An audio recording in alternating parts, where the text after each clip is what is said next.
دلبری تو جواب بده. دلبری صدامو داری؟ خانم این کارشه، سین میکنه جواب نمیده. خب خودت بیا. مامانمون نیست که چجوری بیایم؟ صندلی میخ داره نمیشینی؟ امتحانه ها. خانم من عادت دارم ولوشم امتحان بدم. اینجوری با این لباسا بدون میوه رو تختی بالشتم، من چجوری امتحان بدم آخه؟ گل منگلی دلبری کیه؟ منم. الکی مگه تو باران دوغوزآبادی نیستی؟ وای ازش خوشم نمیاد. اصلا چرا روز جوابای امتحان دیر بهم رسوندی؟ کات بای فور ایور.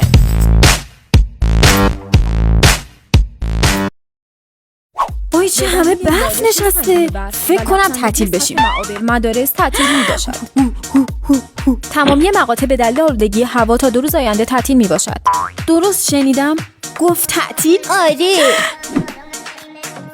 تمرینای درس جدید رو فردا حل شده بیاریم. فردا وفات خانم تعطیلیم. خدا حافظ.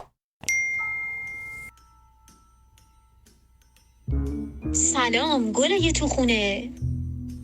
خانم حرف اضافه نباشه گل داری عقبیم. راستی دیروز فراموش کردم توی مدرسه بگم نمونه سوال جدید رو میفرستم اینجا تا 1 ساعت دیگه انجام بدیم بفرستین.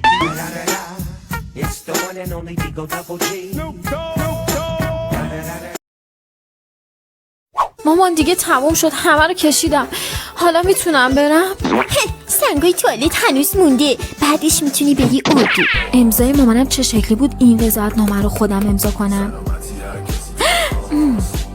مامان ها، رضایت‌نامه اردو.